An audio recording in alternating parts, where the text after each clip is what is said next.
کسی کی دعاؤں میں رہنا بھی ایک بہت بڑا رزق ہے کہ دعاؤں میں آپ کا نام آپ کی غیر موجودگی میں لیا جائے، جبکہ آپ نے نہ ان سے درخواست کی ہو اور نہ ہی آپ کو اس بات کا علم ہو۔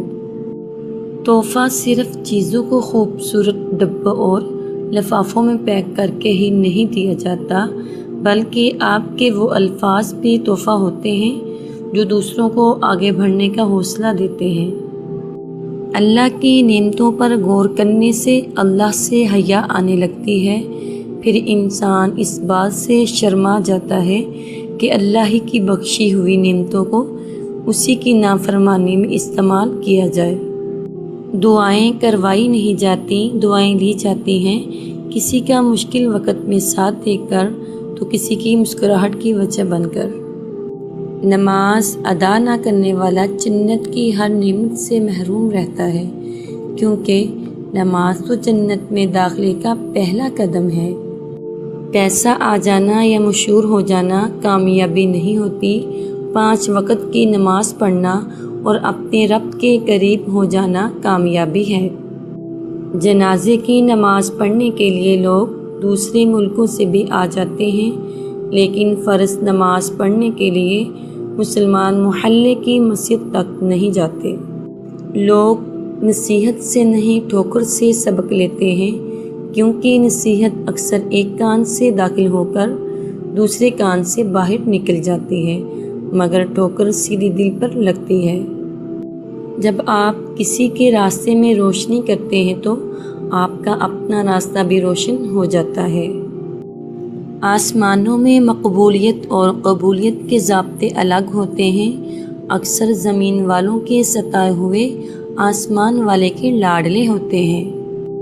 بے شک اللہ آنکھوں کی سطح سدا گلی نہیں رہنے دیتا، وہ جب ہنسانے پہ آتا ہے تو ایسے ہنساتا ہے کہ اشک رشک میں پڑ جاتے ہیں۔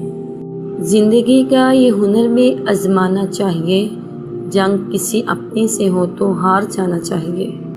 دکھ درد تکلیف اگر اللہ کی ناراضگی ہوتی تو یہ نبیوں کو نہ ملتی، یہ نعمت ہے جو اللہ کا راستہ دکھاتی ہے۔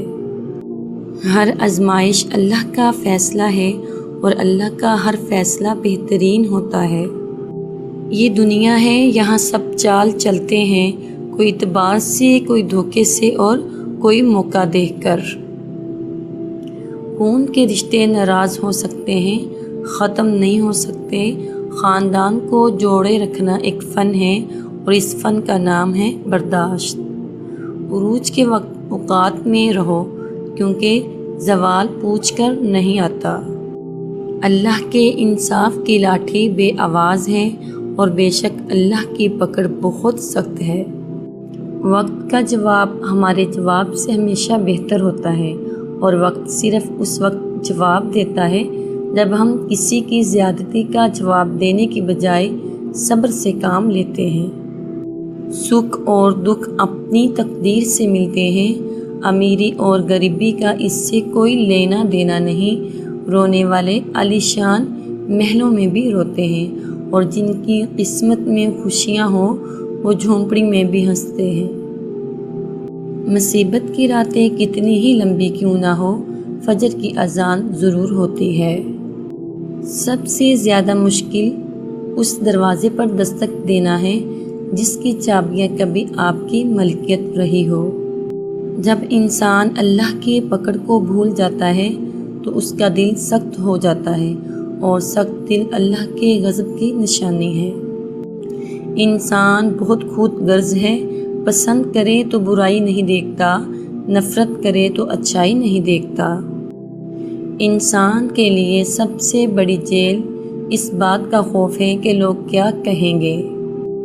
شکر کرنے والا کبھی غریب نہیں ہوتا، اور صبر کرنے والا کبھی ناکام نہیں ہوتا۔ قبر کی پہلی رات سخت ترین رات ہوگی۔ یا اللہ، ہمیں عذاب قبر سے بچا لینا، ہم پر اپنی رحمت اور کرم والا معاملہ عطا کرنا۔ حضرت علی ارشاد فرماتے ہیں، قرآن پاک بار بار کہتا ہے، نا امید نہ ہو، کمزور نہ پڑو، غمگین نہ ہو، بے شک اللہ ہر چیز پر قادر ہے۔